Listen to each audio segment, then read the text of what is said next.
My name is Flora Watson, and I'm 29 years old. If you ask my family to describe me, they'd probably say I'm the responsible one, the organized one, the Flora will fix it one. It sounds flattering until you realize it's just a polite way of saying we can lean on her until she breaks. I was half asleep when my phone lit the room with that cold blue light that makes everything look like an interrogation. 11:57 p.m. My brother's name, Derek, glowed on the screen. Send me your card details. Dad says you'll cover our Christmas trip. No hello. No how are you. Just a sentence that read like a direct deposit of entitlement. I stared at it long enough for the letters to stop meaning anything. I could almost hear the old family script loading. Be reasonable, be generous, be quiet. My palms still smelled faintly of dish soap. I'd been cleaning the counters to fall asleep faster. The text made my heart kick, then flatten. I typed back, "No, I won't." I waited. The little typing dots never appeared. No explanation, no argument. The absence of noise was louder than any reply could have been. I set the phone face down and listened to the apartment's hum. The refrigerator, the heater coughing into life, the city outside sending its restless lullaby up the building's spine. Morning always arrives earlier when you've slept beside an unresolved thing. At 7:06 a.m., my phone buzzed again. Mom. Don't be dramatic. I already used your account to book it. A chill moved through me that wasn't quite panic and wasn't quite rage. It was cleaner than both. I opened my banking app and watched a number I'd worked hard to build stand there in its underwear. United Airlines, Airbnb, Aspen, Hertz SUV. Over $3,000, gone like someone plucked the string of my life and made the money vibrate into their pockets. They hadn't borrowed. They hadn't asked. They had decided, the way you decide to take an umbrella when it's raining. They'd simply taken mine. Family shares, Mom used to say when I was a teenager, and she'd borrow the $40 I hid under a candle jar. We're one unit. It sounded noble then. It sounds like a password now, one that only works one way. I didn't reply. It's not that I didn't have words. It's that I knew words were the currency they wanted. Arguments, negotiations, those were the marketplaces where they always won, because they'd stay until I surrendered, so I chose a different currency. I scrolled back to Derek's midnight demand. Screenshot. Mom's text. Screenshot. The booking confirmations forwarded to my email by some automated demon. Screenshots. Balance before and after. Screenshot. At 9 p.m., there's a power to precision when you're taking your life back. I dropped them all into the family group chat. No commentary, no emojis, no as per my last email, just proof. Then I muted the thread, turned off notifications, and placed my phone face down like a closed casket. Silence expands differently when you choose it. I made soup, even though I wasn't hungry. I sat on the counter, feet tapping the cabinet, and let the steam bead on my face. I thought about Evan, my boyfriend, who was out of town on a work site, the kind of man who stacks his coffee mugs in perfect triangles because it makes mornings go faster. I drafted a message telling him what happened and deleted it. He'd once dated a woman who treated his boundaries like open tabs. His ex still texted him now and then with emergencies. I didn't want my chaos to rhyme with hers. The next morning, my phone looked like a small, angry lantern. 18 missed calls. Derek 5 times, Dad 3, Mom twice. The rest from numbers I had to blink at to place. Aunt Stacy, a decade of silence between us, had joined the panic chorus. I didn't return a single one. By Sunday, the familiar ache tried to sell me nostalgia. The family table, my chair saved next to Dad, facing Derek. The way we'd done since I turned 12. I pictured the chair still empty, the napkin folded like a white flag. I didn't go. On Monday, Dad sent an email with the subject line, "Let's be rational." The body was a bar graph of excuses presented as virtue. Derek had a hard year. We should support one another. I was in a better position. Family means doing things we don't want to do. I archived it without responding. I wasn't setting a fire. I was switching off the gas. By Wednesday, Mom appeared on the security camera at my gate, her face a mask of patient disappointment. She buzzed. She called. She buzzed again. She stood there long enough to learn the choreography of waiting. I watched from the couch and didn't move. I could have spoken through the tiny speaker and said something calm, something that would make me feel like the good daughter and her the understanding mother.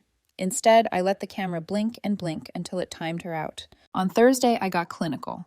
I opened my bank and disputed every trip-related charge. I shut down the card, then opened a new account at a different bank and moved every last cent like I was evacuating a town before a storm. 2 days later, the alerts came.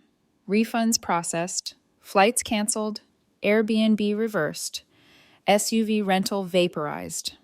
I thought I'd feel triumphant. I felt neutral, like I'd finally balanced an equation. The group chat ignited within minutes. Mom, this is ridiculous. It was one trip. Get over it. Dad, you've made your point, but freezing the account? Really? Derek, wow. Derek, again. You're not punishing us. You're embarrassing yourself.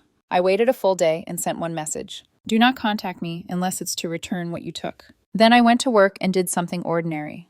Answered emails, circled typos on a draft proposal, ate an apple that tasted like a decision.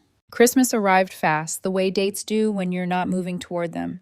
I didn't decorate. I didn't buy gifts. At 4:10 p.m. on Christmas Eve, I drove 2 hours north to a cabin I'd found online. One room, a wood stove, no Wi-Fi, no neighbors. The snow started around mile 77 and felt like the world had remembered how to hush. That night, I boiled pasta, poured a glass of wine, and watched flakes accumulate on the dark window like a promise. I slept with my phone off, which felt like a scandal. On Christmas morning, there were 0 new messages. It should have felt cold. It felt clean. I stayed through New Year's and came back to the city with an unfamiliar companion, the absence of dread. My apartment smelled like cedar and detergent. I lit a candle and opened my laptop. A boring life is a beautiful thing when you've been an unpaid crisis manager. I was carrying groceries up from the garage on January 3rd when a small wrongness tugged my brain. My parking spot looked lighter, empty. No tow notice, no cones. I scanned the rows. The garage felt too still, like a theater after everyone leaves. I checked with the front desk. Nothing logged. I opened my phone. A new message from Derek. A photo, my spare key in his hand, my car behind him in a different lot. The caption. Since you bailed on Christmas, I'm treating myself to a little drive. There's a kind of quiet you can only hear inside your ribs. I stood in that quiet and tried to make the world make sense. Maybe it was a joke. Maybe he'd circle the block and return it, laugh at the edge of my anger like we were children again. Hours passed. At 9 p.m., my space was still empty. I texted once. Bring it back tonight. No response. At 2:03 a.m., my phone buzzed. I already knew it was him. I opened the message and felt the floor tilt. A photo. My car crumpled against a light pole. The hood folded like paper. The windshield a spider web. Airbags like exhausted lungs. Had a little accident. I'm fine. Your car's not. The human body is inconvenient. It wants to cry, to rage, to beg. I did none of those. I put on shoes with no socks, grabbed my keys, and borrowed Evan's car. Thank God he'd left it with me. Then drove to the hospital with my heart wrapped in ice.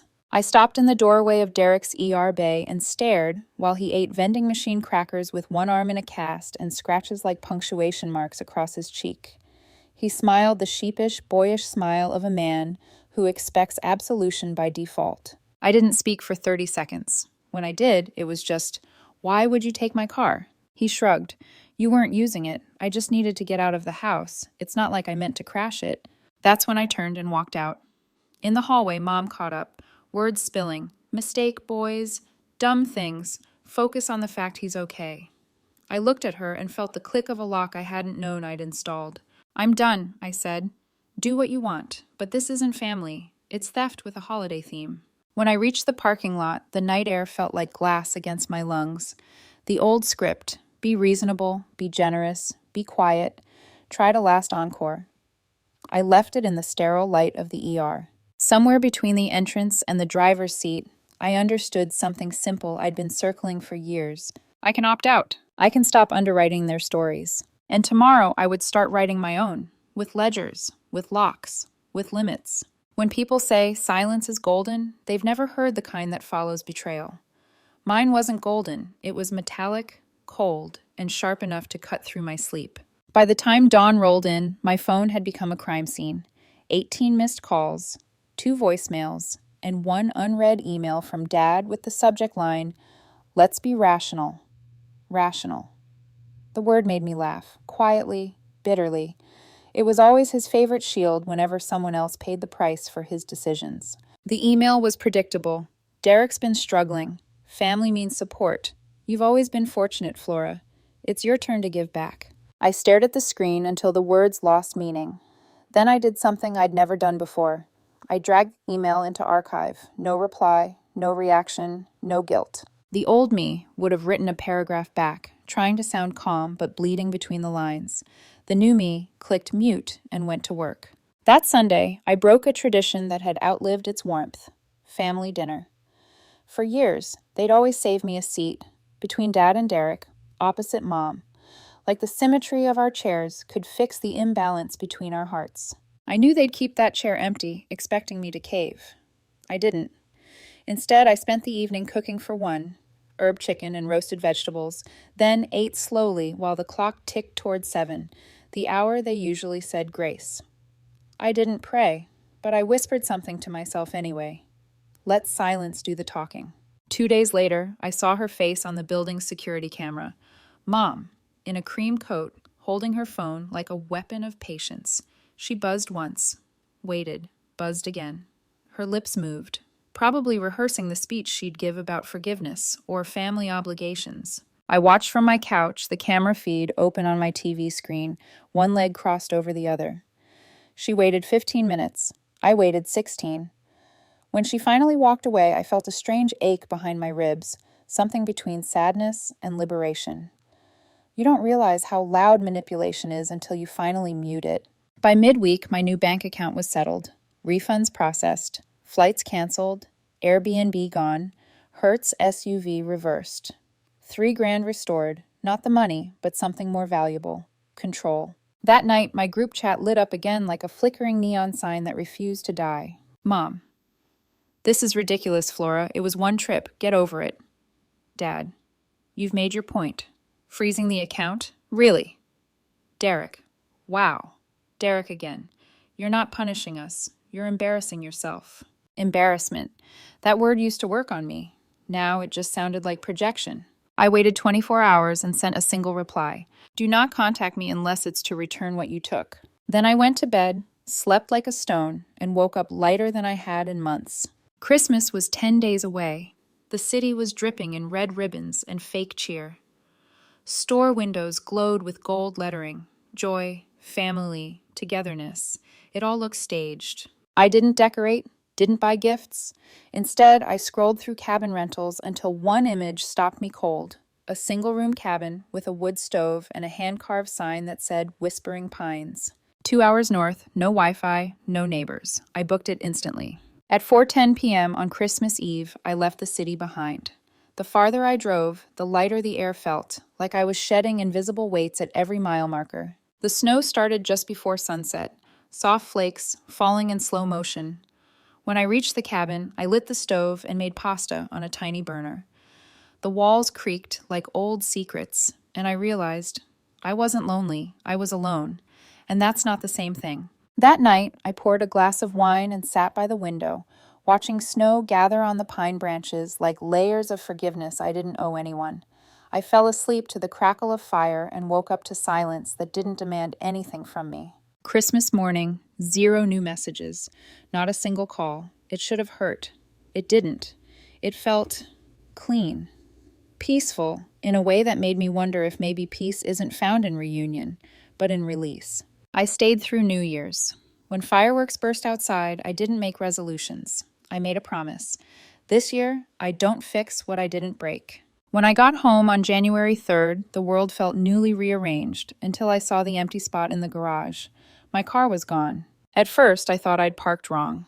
Then I thought maybe it had been towed, but the front desk shook their heads. No logs, no alerts, nothing. That's when my phone buzzed, a message from Derek. A photo of my spare key in his hand and my car behind him in some random parking lot. Since you bailed on Christmas, I'm treating myself to a little drive. I froze. The message was only 9 words, but they hit like a physical shove. I stared at it so long the screen dimmed, then locked itself. Maybe it was a joke. Maybe he'd bring it back. Maybe this was some twisted attempt to get attention. Hours passed. No car, no update. At 9 p.m., I texted back, "Bring it back tonight." No reply. At 2:03 a.m., my phone buzzed again. I opened it before I even breathed. It was another photo. My car, crumpled against a streetlight, front end caved in, windshield shattered, airbags deployed. "Had a little accident. I'm fine. Your car's not." There was no punctuation, just casual cruelty. I didn't cry, didn't yell. I just stood there barefoot in the kitchen, pulse hammering in my throat, and said aloud to no one, "Of course he did." Then I grabbed my coat, keys, and borrowed Evan's car. He'd left it for me before flying out for a job, and drove straight to the ER. The hospital smelled like antiseptic and bad news. Derek sat upright on a bed, arm in a cast, scratches across his cheek, eating vending machine crackers. He smiled when he saw me, like this was all mildly inconvenient. "Hey," he said, "guess I owe you a car." I stared at him for a long time, searching for a hint of remorse. There was none, only that smirk, the same one he used when we were kids, and he'd blame me for broken things. "Why?" I finally asked. "Why would you take my car?" He shrugged. "You weren't using it. I just needed to get out of the house. It's not like I meant to crash it." That's when I walked out. Mom followed, her heels clicking fast. "Flora, he's sorry. Boys do stupid things. Focus on the fact that he's alive." I turned to her. "No, Mom. Focus on the fact that he stole from me." Again. Her lips parted, but I was already moving toward the parking lot. The night air was bitter and perfect. I needed it to stay awake, to stay sharp, because deep down, I knew this wasn't just about a car. It was about the way they saw me. Not as a daughter, but as a safety net they could jump on without consequence. By the time I slid into the driver's seat, I wasn't crying. I was done auditioning for a family role that no longer existed. For the first time in years, I let a new sentence settle into my bones. I can leave the table they keep flipping over. And that realization felt like the start of everything. The morning after the crash, the world felt gray in a way that sunlight couldn't fix. I brewed coffee, but it tasted like metal. I tried to work, but every email blurred into static. Because beneath all the noise of everyday life was a single piercing truth. My brother wrecked my car, and my family didn't think it mattered. I didn't hear from Derek that day. Not a text, not a call. Instead, around noon, I got a voicemail from Mom. Her voice soft, rehearsed. "He's lucky, Flora. Just a fractured arm and a mild concussion. You should come see him again. It'll help him heal faster." Heal faster. As if my presence were medicine. As if the wreckage of my car, my trust, and my peace of mind were just background noise to her son's recovery. That afternoon, I forced myself to visit the repair lot where the car had been towed. The sight of it made something inside me hollow out. The hood looked folded in half. The headlights were cracked like veins of glass. I ran my fingers across the dented metal and felt how cold it was, like the whole thing was ashamed to have been dragged into their mess. When I got home, I ignored every incoming call. The only number I wanted to see light up my phone was Evan's, my boyfriend. He was still out of state, working on a construction project. He FaceTimed that night, smiling, tired. "Hey, Flora, you okay? You look pale." "I'm fine," I lied, tucking my hair behind my ear. "Just tired." "You sure?" "Yeah, just a long day." I couldn't tell him yet. Part of me was afraid that saying it out loud would make it too real, and part of me didn't want him to hear how broken I sounded when it came to my family. After we hung up, I sat there, staring at the dark window, seeing my own reflection and thinking how much I looked like my mother in moments of quiet defeat. And that terrified me. 3 days later, my phone rang again. Dad this time. I didn't pick up. He left a voicemail, his tone strangely even. "Flora, I'm not calling to ask for anything. I just want to say I'm sorry. We were wrong. We shouldn't have taken advantage of you. And I let it happen. We've treated you like a backup plan when you've been the only one holding us up. You don't owe us anything, but we owe you a lot." I played that message 3 times. Not because I trusted it, but because it was the first time in years that the word sorry had entered our family vocabulary. That night, as rain drummed against the windows, I found a cardboard box outside my door. No return address, just my name, handwritten in Dad's blocky letters. It was heavier than it looked. Inside, a thick manila folder. When I opened it, my hands trembled, not from fear, but disbelief. Insurance documents, a damage report, payment schedules, all under Derek's name. At the bottom was a signed agreement, Derek's handwriting, messy but unmistakable. He'd applied for a hardship fund through his employer to cover the repairs. A small, consistent repayment plan. It wasn't just talk, It was action. And beneath the forms was a folded, typed letter. I knew that sound before I even unfolded it. The soft indentation of ink from Dad's old typewriter, the one he used to clack out grocery lists and bad poems when I was a kid. It was 3 pages long, single-spaced. Flora, I owe you honesty. We took what wasn't ours and called it family. We told ourselves you could handle it because you always did. You were never our safety net. You were our daughter, and we forgot the difference. Your silence forced us to listen. That's something we should have done years ago. By the time I reached the end, my throat burned. I'd spent years begging them to see me, but the only thing that had ever worked was my absence. I didn't cry, but I sat down on the floor with that letter in my lap and let the silence fill the room. It didn't feel cold anymore. It felt earned. A few days later, Mom texted me for the first time since the ER. Let's have dinner, just us. No mention of money, no guilt trip, no manipulation, just 6 words. I almost ignored it, but something about the simplicity made me curious. We met at a small Italian restaurant near my apartment. When I walked in, I saw her first, then Dad, then Derek, his arm still in a sling. So much for just us. The air was awkward, heavy.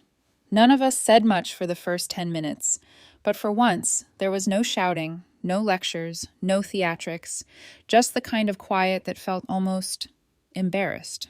Halfway through dinner, Dad slid an envelope across the table. From your mother and me, he said. You don't owe us anything. This is us trying to show that. Inside was a check, enough for a decent used car, maybe even a down payment on a new one. I didn't thank them, I just nodded. Gratitude felt too fragile, too early. When we left, Derek lingered outside my apartment. He held a small grocery bag. Inside were my favorite snacks: lemon soda, barbecue chips, and caramel candy. He handed it to me wordlessly, then pulled out a wrinkled note from his pocket. I'm sorry. No excuses this time.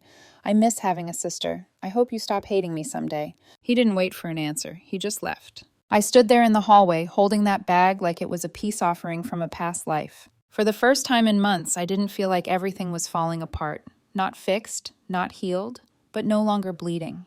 The next morning, I stopped at a gas station before work. I slid my new debit card into the reader. Declined. Confused, I opened my banking app. 3 charges, each over $600 for a California resort. Booked under Derek's girlfriend's name. The account was brand new. Only 2 people knew about it. Me and Mom. My heart went cold. That silence I'd earned shattered like glass. Without changing clothes, I drove straight to my parents' house. Mom opened the door in a robe, pretending to be surprised. Oh, Flora, what a nice surprise. Did you give someone my new account info? Her expression flickered. Guilt, then deflection.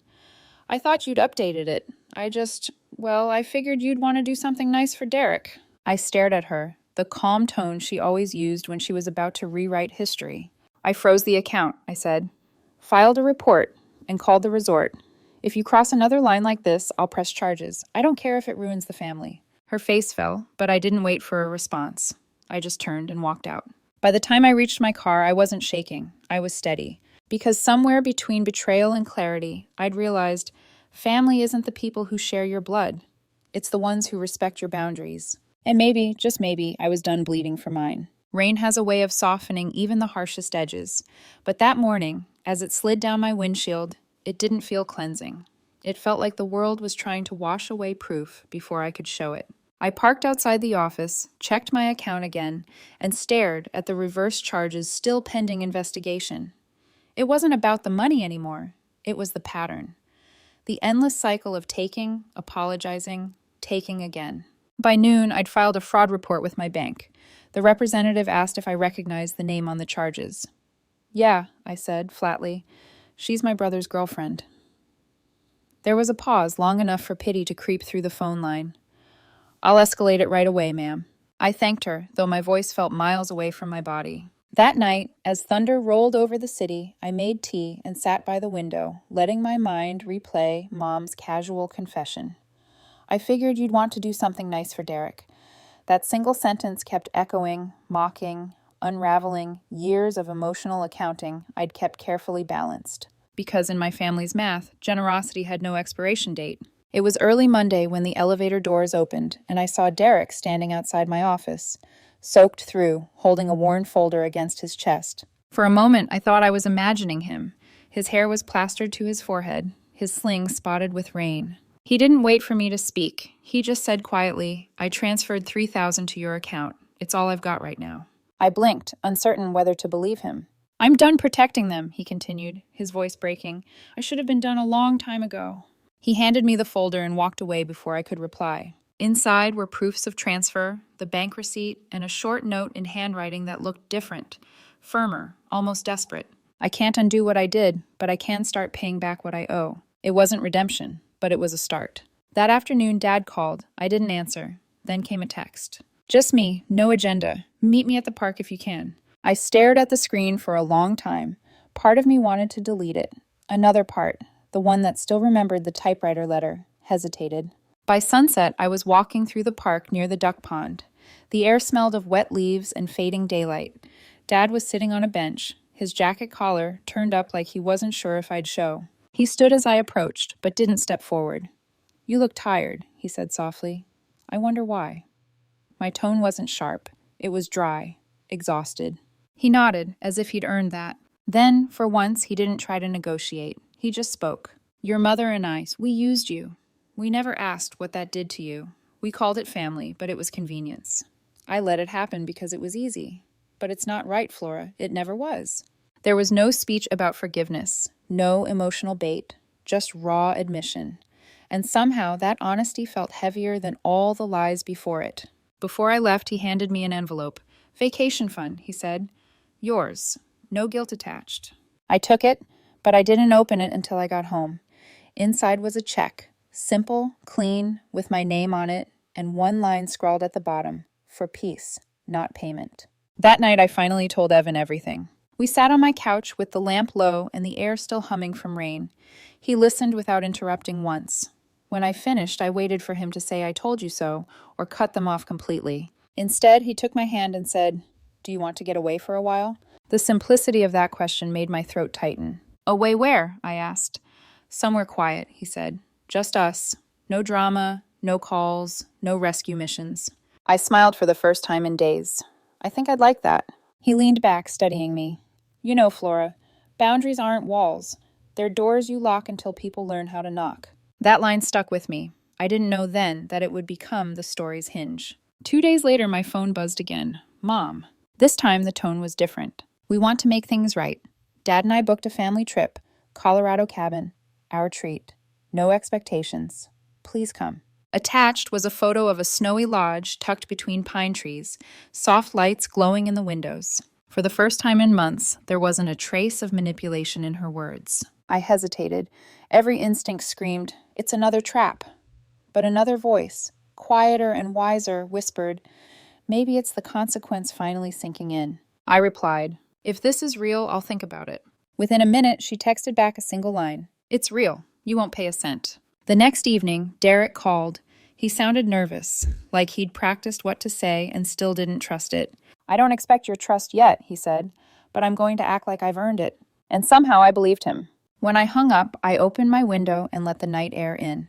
The city smelled like rain and asphalt and the faintest trace of something clean. I thought about the ledgers I'd kept, every emotional debt, every imbalance, and for the first time, I realized I didn't need to collect anymore. Forgiveness wasn't about them. It was about no longer renting space in my head to people who treated my kindness like free credit. So I tore up the old mental accounts and whispered into the quiet. Balance achieved.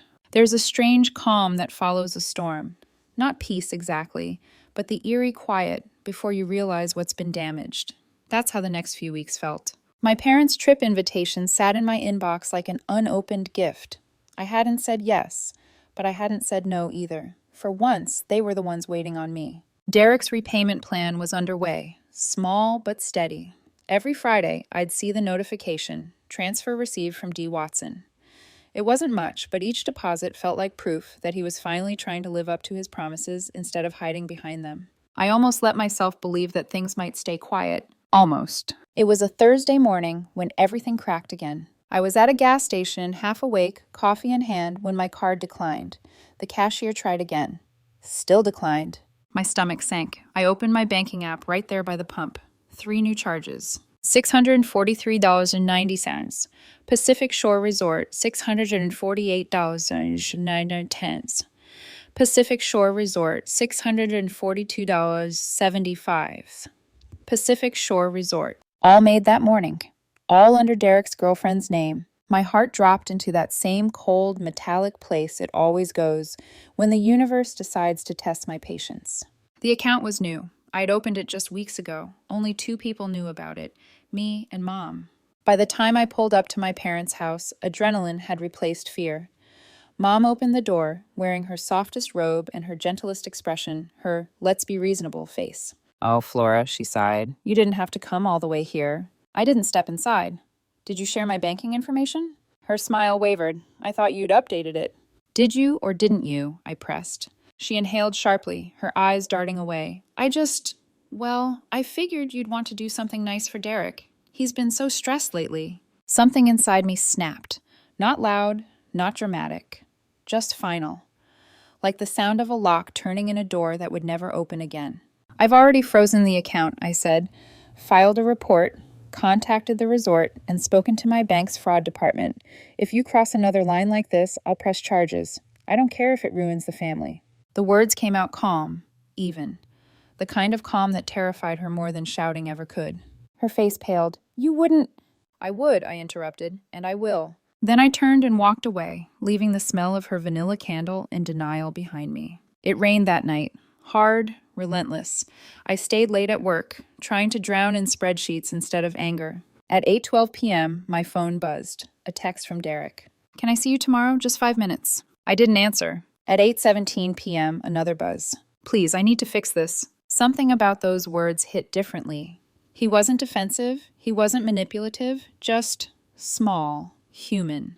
The next morning, I found him waiting outside my office again. Hood soaked, eyes bloodshot. He held out another folder, this one thinner. I transferred $3,000 to your account, he said quietly. That's from me, not them. I'm done protecting Mom. I should have been done a long time ago. He looked up then, rain clinging to his lashes. I'm sorry, Flora, I really am. Before I could reply, he left, again without waiting for an answer. When I opened the folder, there it was. The transaction receipt, a short note scrawled in the margin. No more excuses, no more taking sides, just trying to do better. I sat at my desk for a long time after that, staring at the words until the ink blurred. It wasn't forgiveness, but it was a first step toward earning it. That evening, Dad called. I almost let it go to voicemail. Almost. When I answered, his voice was steady, almost careful. I'm not here to defend anyone, he said. I just wanted to tell you something. I stayed silent. Your mother and I have been going through old financial records. It's humbling, seeing how much we took for granted. We used to tell ourselves we were doing it for family. But we were really just doing it for ourselves. He paused, then added softly, You didn't owe us all that help. We just got used to thinking you did. There was something in his tone, a quiet humility I hadn't heard before. Before hanging up, he said, I'll show you, not tell you. No strings this time. 2 days later, I received a handwritten envelope in the mail. Inside was a check. The note said simply, Vacation fund, yours. No guilt attached. I stared at it for a long time, unsure if it was peace or penance. Maybe both. That night, I told Evan everything. He listened with his usual calm, eyes never leaving mine. When I finished, he asked softly, Do you still want to take that break? Just us? I nodded. Yeah, I think I do. He smiled faintly. Good, because I already booked it. A quiet coastal town, no drama, no noise, just waves. I let out a shaky laugh. You planned this without asking? He grinned. Consider it payback for your family's spontaneity. Only this time, it's actually good news. Before I went to bed, my phone lit up again. Mom's message. Dad and I want to end the year differently. Come to Colorado with us. Our treat. No expectations. Just family. Attached was a photo of a cabin surrounded by snow. No hidden guilt. No manipulation. Just an offer. And for the first time, I couldn't detect a single string. I replied, We'll come. But if this trip crosses even one line, I'm gone for good. A pause, then her reply appeared. Understood. Simple. Direct. Maybe this time she meant it. That night, Evan pulled me into a hug and whispered, You're not the fixer anymore, Flora. You're the architect now. You build what stays. I didn't say anything, but my chest tightened with something I hadn't felt in years. Not fear, not resentment. Hope. Snow fell like powdered glass that morning. Light, steady, and quiet enough to muffle every thought that used to scream inside my head. For the first time in years, I wasn't waking up to a crisis or a notification from my family's group chat. It was the first day of the Colorado trip. This time, the bookings weren't made with my card. Every reservation, every receipt, every detail had been handled by them. And for once, I didn't double-check the numbers. I let myself breathe. Evan drove while I stared out the window, the world passing in shades of white and pine green.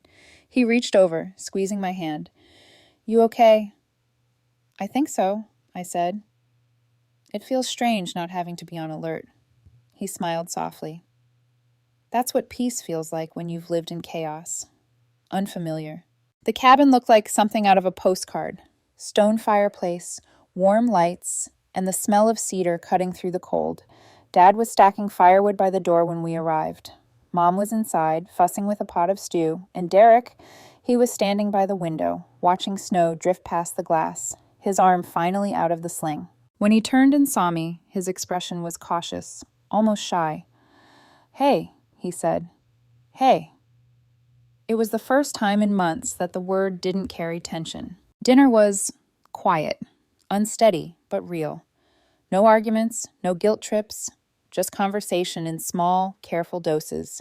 At one point, Mom reached for my hand across the table. Her voice was soft when she said, "We know saying sorry doesn't erase anything, but we're trying to learn how to give instead of take." I met her gaze, searching for the performance that used to hide behind every apology. It wasn't there. Dad nodded. "Your mother and I sold part of the business, paid off our debts. We started a small trust fund for you." I blinked, unsure how to respond. "For me?" "Yes," he said simply. "You've spent enough of your life fixing our mistakes. This time we're making sure you have something that's yours." For the first time in a long time, their words didn't sound like strategy. They sounded like accountability. Later that night, Derek found me outside on the porch. Snowflakes clung to his hair, his breath visible in the cold. "I wanted to tell you something," he said. I nodded for him to go on. "I don't expect your trust yet, but I'm going to act like I've earned it. Every day, until I actually do." That line hit deeper than any apology. "Okay," I said quietly. "Then start with this. Don't let Mom handle my banking again." He laughed, a small, real sound. "Deal." We stood there a while, watching the snow fill the world with silence. It wasn't the suffocating silence I used to know. It was clean, like a blank page waiting for new ink. The next morning, I woke up to the smell of coffee and bacon. Mom was already in the kitchen, humming to herself. When she saw me, she smiled. Not the brittle, manipulative smile from before, but something lighter. "Sleep okay?" "Yeah," I said. "It's quiet." "Good." She poured me a mug of coffee. "We thought we'd drive into town later. Maybe do some sightseeing?" I hesitated. The old instinct, to plan, to pay, to organize, rose up automatically. Then I caught myself and simply said, "Sure, you lead." She nodded, almost relieved. Maybe she was tired too, tired of being the kind of mother who only loved when it was convenient. That night, we sat by the fire, the flames painting everyone's faces gold. Dad poured wine. Derek cracked jokes. Evan's hand found mine beneath the blanket. And for a moment, I let myself believe that maybe, just maybe, the story didn't have to end in bitterness. Maybe this was what healing looked like. Not perfection, not erasing the past, but deciding what you'll allow to follow you forward. When it was time to leave, Dad walked us out to the car. The snow had stopped, leaving the world white and still. He handed me a small envelope. Inside was a note, written in the same typewriter font as before. "You don't owe us anything. You never did. This time, let the family trip be our gift, not your debt."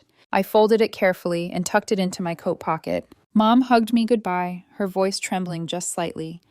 "Drive safe, Flora, and thank you for giving us another chance." "I didn't," I said with a faint smile. "You earned it." Her eyes filled, but she nodded. "Fair enough." On the drive back, Evan reached over again. "You feel lighter," he said. "I do," I admitted. "It's weird, isn't it? Letting people fix their own mess." He chuckled. "Weird, but overdue." As the mountains shrank behind us, and the sky turned a pale, forgiving blue, I realized something simple yet profound. All my life, I thought love meant giving until it hurt. Now I know love, real love, means giving when it doesn't cost your peace. This Christmas, I didn't bring credit cards or apology speeches. Just a suitcase, my boundaries, and a quiet heart finally at rest. For once, Flora Watson wasn't the family's fixer. She was simply the daughter again. And that, after everything, was enough.